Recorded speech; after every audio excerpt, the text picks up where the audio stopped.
আসসালামু আলাইকুম রাসেল ভাই। আমি জানি আপনি ভালো আছেন এবং ভালোর দলে আছেন।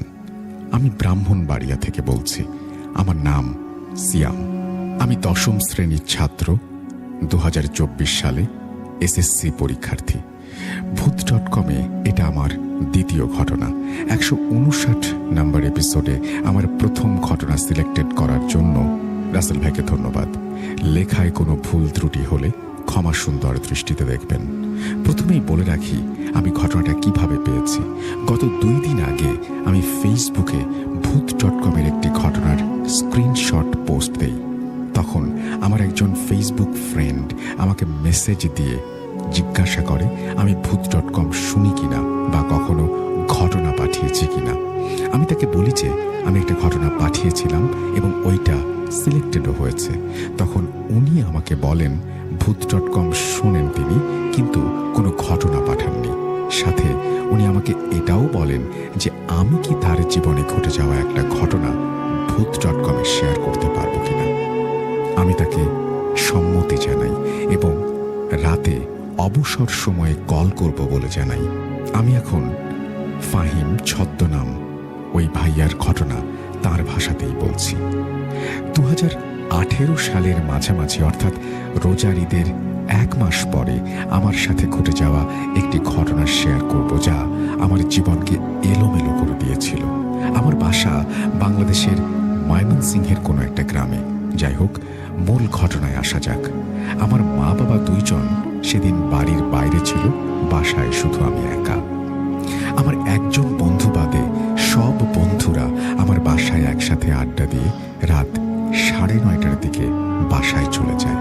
আমি টিভি অন করি এবং ঘুমিয়ে যাই কখন টের পাইনি। তখন আমার বন্ধু অন্য রুমে ছিল, তবে ঘুমিয়ে যাওয়ার পর খেয়াল করি আমার হাত টেনে কেউ খাটের নিচে নিয়ে যাচ্ছে। আমি চিৎকার করার চেষ্টা করি, কিন্তু চিৎকার করতে পারছিলাম না। আমার বুকের ওপরে কালো এক ভয়াবহ অবয়ব বসে। আমি চেষ্টা করি তাকে দেখতে, তবে ভালো করে দেখতে পারি না।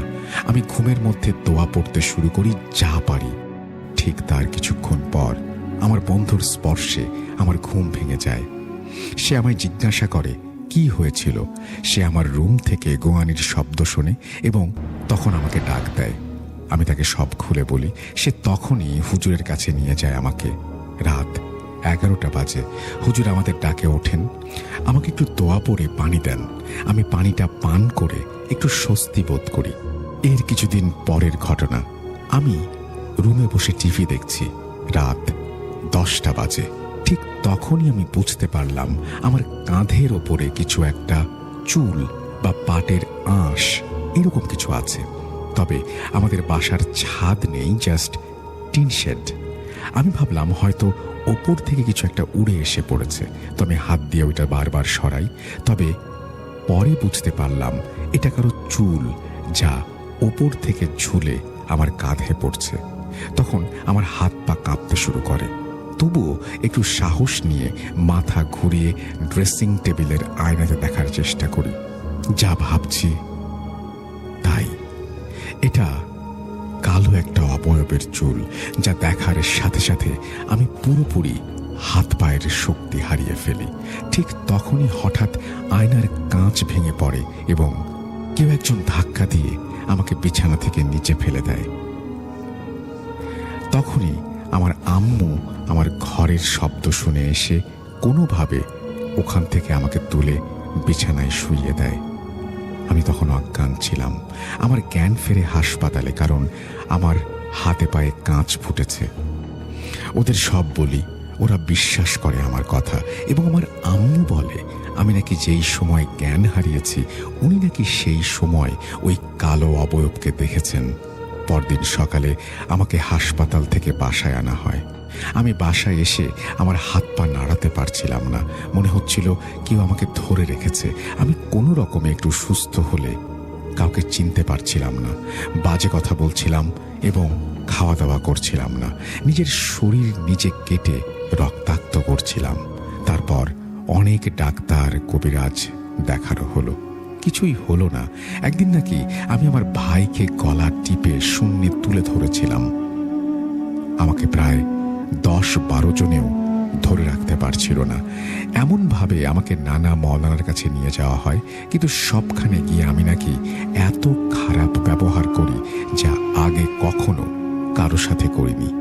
তবে সব মওলানা আমার এমন হওয়ার কারণ খুঁজে বের করতে পারেননি। সব মওলানারা এটা বলেছিলেন যে এটা ঠিক করতে পারবেন না তারা। আমাকে যত তাড়াতাড়ি সম্ভব ভালো কোনো কবিরাজ বা মওলানা দেখাতে হবে। 13 দিনের দিন একজন মওলানা বলেছিলেন যে আমার সাথে রয়েছে একটা ইফরিত জিন। উনি তখন আমার বাবাকে একজন মওলানার খোঁজ দেন এবং আমাকে কিছু দোয়া পড়ে দেন। আমার বাবা তখন আমাকে নিয়ে যান বাসায়। সেখানে আমি কিছুটা নর্মাল হই এবং আমার হুঁশ ফেরে। আমি চোখ খুলে প্রথমে বাবাকে দেখি এবং আমার বাবার ঠিক পেছনে ছিল সেই কালো অবয়ব। এটা দেখার সাথে সাথে আমার প্রচুর বমি হতে থাকে। তারপর আমি আবার জ্ঞান হারাই। আমার কিছু মনে ছিল না জ্ঞান হারানোর পর। তবে ওই রাতে নাকি আমি সারাটা রাত রক্ত বমি এবং হাত কামড় দিয়ে কাটতে থাকি। তাই আমাকে দড়ি দিয়ে বেঁধে রাখা হয়। তবে 14 দিনের দিন আমাকে নিয়ে যাওয়া হয় কুষ্টিয়ায় এক কবিরাজের বাসায়। সেখানে আমাকে নিয়ে যাওয়ার পর আমার খুব কষ্ট হয়, সারা শরীরে ব্যথা। কবিরাজের বাসার সামনে যখন যাই তখন নাকি আমি পালিয়ে যেতে চেষ্টা করি। আমাকে নাকি 7 জন মিলেও ধরে রাখতে পারছিল না। তবে খুব কষ্ট করে আমাকে কবিরাজের বাসার ভেতরে নিয়ে যাওয়া হয়।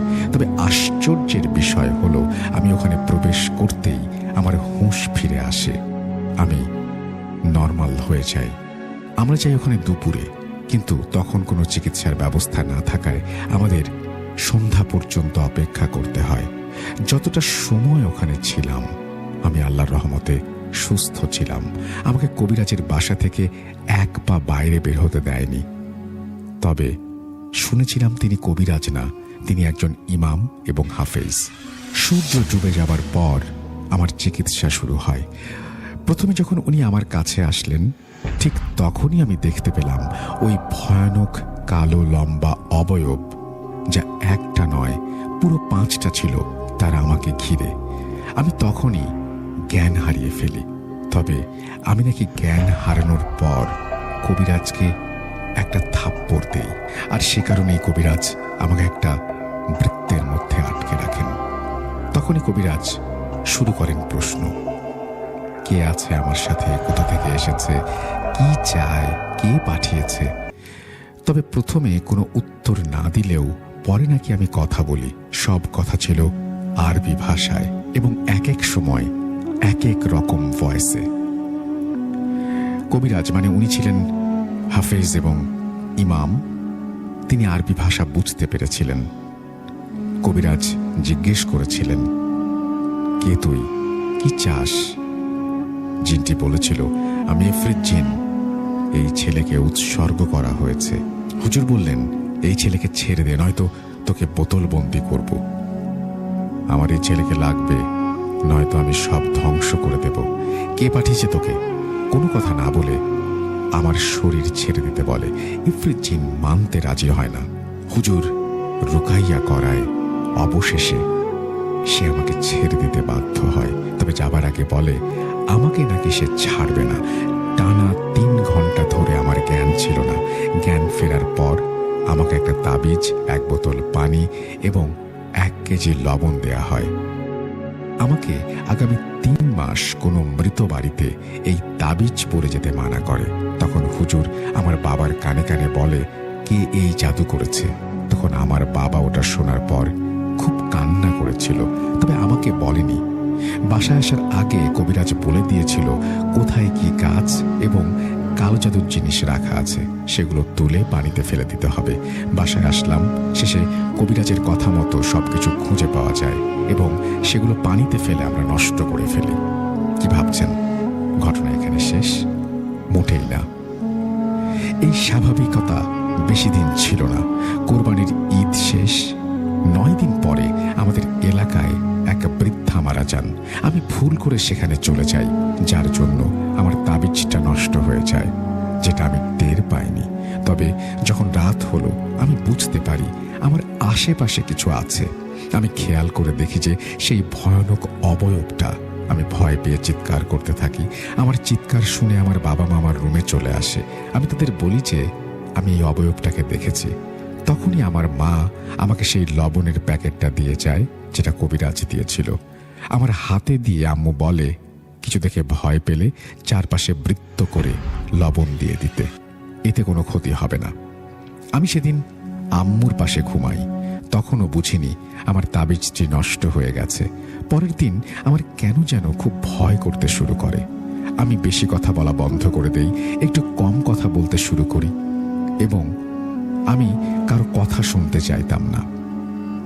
ঈদের 15 দিন পর রাতে আমি হুট করে নাকি খুব জোরে কান্না শুরু করি। আমি একাই আরবি ভাষায় কথা বলি, রুমের জিনিস ভাঙতে শুরু করি। সেদিন রাতে আমি নাকি বাসার কাউকে ঘুমাতে দেয়নি। মাঝে মধ্যে নাকি রক্ত বমি এবং জোরে হুঙ্কার করেছি। আমার বাবা খেয়াল করলো আমার তাবিজটা ফাঁকা হয়ে গেছে। সেই মুহূর্তে আমি বুঝতে পারলাম আমার সঙ্গে ইফরিত জিন আছে। 5টা ইফরিত আমাকে ঘিরে রেখেছে। আমার মা বুঝতে পারে। আমি যখন এসব দেখি, চিৎকার করি, ভয় পাই। মা তখন আমার জন্য ওই কবিরাজের দেয়া লবণ আমার চারপাশে ছিটিয়ে দেয়। আমি এত ভয় পাই যে জ্ঞান হারিয়ে ফেলি। এই সুযোগে আমার বাবা মা ওই কবিরাজের বাসায় আমাকে নিয়ে যায়। সেখানে গিয়ে আমার চিকিৎসা শুরু হয়। আমি দেখি কবিরাজের পেছনে রয়েছে ইফরিত জিন। আমি ওদের দেখে ভয়ে কান্না করতে থাকি। আমার বাবা মা আমাকে ধরে রেখেছে। কবিরাজের কথা মতো আমার বাবা সব গাছ ও কালো জাদুর জিনিসপত্র পানিতে ফেলে দিয়েছে কিনা জানতে চাইলে আমার বাবা উত্তরে হ্যাঁ সূচক জবাব দেন। কবিরাজ কোনো রকমের তাবিজ আমার গলায় পরিয়ে দিতেই আমি জিনদের আর দেখতে পাই না। কবিরাজ আমাকে নির্দেশ দেন যে আমাকে এটা না নিয়ে যাবে না। তাই আমাদের একটা নিয়ম বলে দেন, এদের পিছু ছাড়ানো মোটেও সহজ না। আমাদের বলা হয়েছিল বৃহস্পতিবার রাত 12টার সময় একটা মাটির হাঁড়ি নিয়ে কবিরাজের বাসায় থাকতে।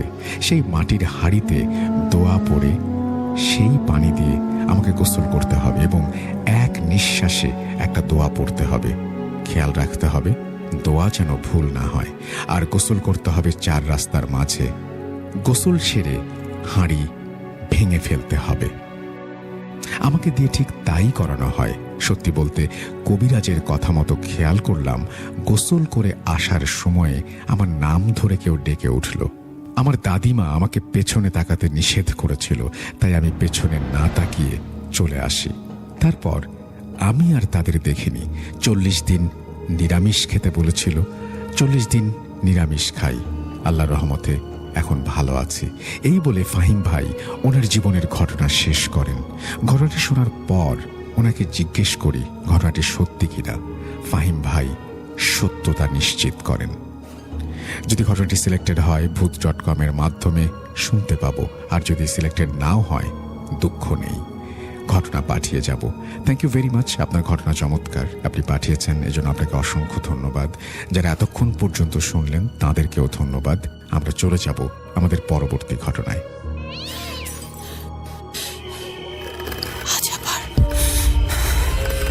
শুনতে পাচ্ছেন শব্দটা? ভয়ের আরেক নাম ভূত.com with Russell.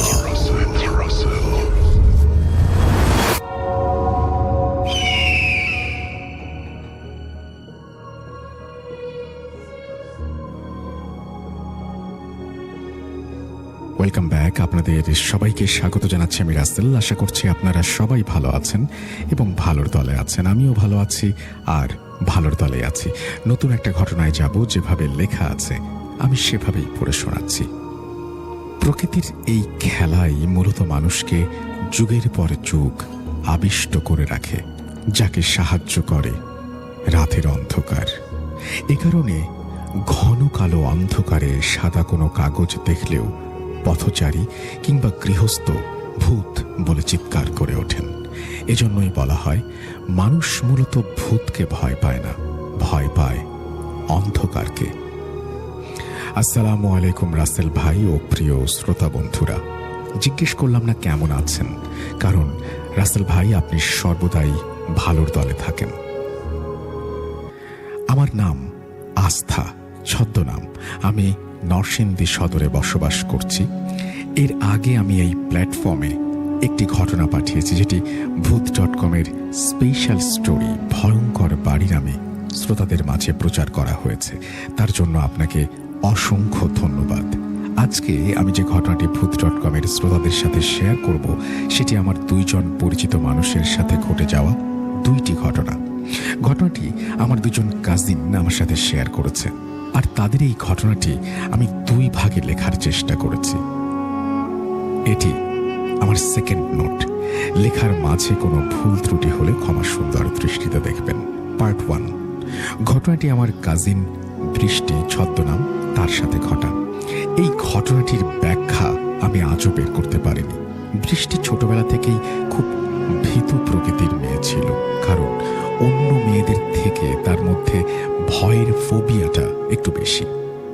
এটার একটি বিশেষ কারণ আছে, আর সেই কারণটি হচ্ছে ছোটবেলায় এক অন্ধকার রাতে সব কাজিনরা মিলে আমরা লুকোচুরি খেলছিলাম।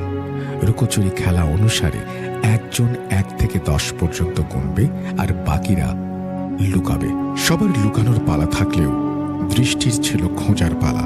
তো দৃষ্টি যখন 1 থেকে 10 পর্যন্ত গুনে এবং কাজিনদের খোঁজা শুরু করে, তখন সে একটি গাছে সাদা কাপড় পরা একটা মহিলাকে বসে থাকতে দেখে, আর তা দেখে সে এক চিৎকার দিয়ে ওইখানেই সেন্সলেস হয়ে পড়ে যায়। এরপর থেকেই তার মনে ভয় সারা জীবনের জন্য গেঁথে যায়। তো আসল ঘটনায় ফিরে আসা যাক। দৃষ্টির বিয়ে হয়ে যাওয়ার পর থেকে প্রায় সময় সে তার নিজের বাড়িতেই থাকত। দৃষ্টির হাজবেন্ড দেশের বাইরে থাকায় তার শ্বশুর বাড়িতে একা থাকার সাহস হয়ে ওঠেনি, কারণ দৃষ্টির শ্বশুর বাড়িতে তার হাজবেন্ড ও শাশুড়ি ছাড়া আর কেউই ছিল না। গত বছর দৃষ্টির হাজবেন্ড বিদেশ থেকে বাংলাদেশে ছুটিতে আসে, আর তখন দৃষ্টিও তার শ্বশুর বাড়িতে চলে যায় কিছুদিনের জন্য। কোনো একটা রাতের কথা, ওই দিন বিকেলের পর থেকেই আকাশটি ঘন মেঘে ছেয়ে গিয়েছে, আর গাছের ডালপাতা বাতাসে হেলে দুলে পড়ছে। দৃষ্টি তার শ্বশুর বাড়িতে, তার হাজবেন্ড কোনো একটা কাজে গিয়েছে বাজারে। সেই সময় জানলা দিয়ে বাইরের আবহাওয়া সে উপভোগ করতে শুরু করে। এরই মধ্যে শুরু হয় ঝিরিঝিরি বৃষ্টি, তারপর প্রবল বেগে বাতাস বইতে শুরু করে। এর সাথে বাড়ির বিদ্যুৎও চলে যায়। দৃষ্টি তখন তাদের ঘরের জানালাটি বন্ধ করে, একটি চার্জার লাইট অন করে এবং তার শাশুড়ির রুমে যায়। রুমে গিয়ে দৃষ্টি দেখে তার শাশুড়ি ঘুমাচ্ছে। দৃষ্টি তখন শাশুড়িকে না ডেকে তার রুমে চলে আসে এবং ফোন ব্রাউজ করতে শুরু করে। এর মাঝে তার হাজবেন্ডের সাথে কন্ট্যাক্ট করার ট্রাই করে, কিন্তু নেটওয়ার্ক উইক থাকার কারণে লাইনটি বিচ্ছিন্ন হয়ে যায়। রাত আনুমানিক 9টা কি 10টা হবে। তখন দৃষ্টি তার বেডে ঘুমিয়ে পড়ে, আর তখনই হাজবেন্ডের গলার ডাকে তার ঘুম ভেঙে যায়। সে স্পষ্ট একটা ডাক শুনতে পায়, যেটি তার হাজবেন্ডের ছিল। দৃষ্টি, জানালা খোলো, আমি অভি।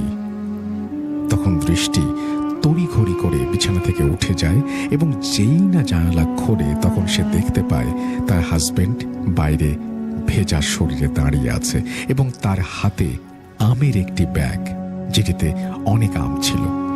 দৃষ্টি তার হাজবেন্ডকে দেখে একটু স্বস্তি বোধ করে, কারণ অনেকক্ষণ ধরে যোগাযোগের চেষ্টা করছিল, পারেনি। এরপর দৃষ্টি তার হাজবেন্ডকে ঘরে আসার জন্য বলে, কিন্তু তার হাজবেন্ড তখনই বলে যে তাদের বাড়ির মেইন গেটটি খুলতে এবং আমগুলো ঘরে রাখতে। এই কথা বলার সাথে সাথে দৃষ্টিও একটা ছাতা নিয়ে গেটটি খুলতে চায়, কিন্তু দৃষ্টি গেট খুলে সেখানে গিয়ে আর কাউকেই দেখতে পায় না। রাস্তার পাড়ে জল শুধু তাদের দিকে ধেয়ে আসছে। দৃষ্টি তখন ভাবে হাজবেন্ড হয়তো তার সাথে মজা করছে, কিন্তু সে অনেক ডাকার পরেও তার হাজবেন্ড কোনো সাড়া দেয় না। সে একটু ভয় পেয়ে যায় আর ভাবে যে একটা মানুষ কিছুক্ষণের মধ্যে কিভাবে হারিয়ে যাবে। এটি ভাবতে ভাবতে যখনই সে পেছন ফেরে, তখন শাশুড়িকে দেখতে পায়। এরপর তার শাশুড়ি এই বৃষ্টির মধ্যে বাইরে আসার কারণ জানতে চায়। দৃষ্টি তখন তার সাথে ঘটে যাওয়া সমস্ত ঘটনা খুলে বলে। তখন তার শাশুড়ি তাকে কিছুটা আশ্বাস দিয়ে বলে এগুলো সব তার চোখের ভুল। কিন্তু তখনও দৃষ্টির মনে হচ্ছে হাজবেন্ড তার সাথে মজা করছে। এর মাঝেই তাদের কনভারসেশনের মধ্যেই তার হাজবেন্ড এসে যায়। দৃষ্টি তার হাজবেন্ডকে দেখে অবাক, কারণ একটু আগেও হাজবেন্ড হাতে আম নিয়ে ভিজে জানালার সামনে এসেছিল, কিন্তু এখন তো হাজবেন্ড ছাতা হাতে শুকনো শরীরে তার সামনে দাঁড়িয়ে আছে। এরপর তার হাজবেন্ড বাইরে দাঁড়িয়ে থাকার কারণ জিজ্ঞেস করে। দৃষ্টি তার হাজবেন্ডকে সব কিছু খুলে বলে। তখন হাজবেন্ড বলে, আমি তোমাকে অনেক কল করার চেষ্টা করেছি, কিন্তু তোমার ফোন সুইচড অফ। আর এই ঝড় বৃষ্টির মধ্যে আমি কোনো রিক্সা বা সিএনজি কিছুই পাচ্ছিলাম না, তাই বাজারের একটা দোকানে বন্ধুদের সাথে বৃষ্টি থামার অপেক্ষা করছিলাম। আর বৃষ্টির মাত্রা একটু স্বাভাবিক হওয়ার সাথে সাথেই আমি বাড়িতে রওনা দিয়েছি।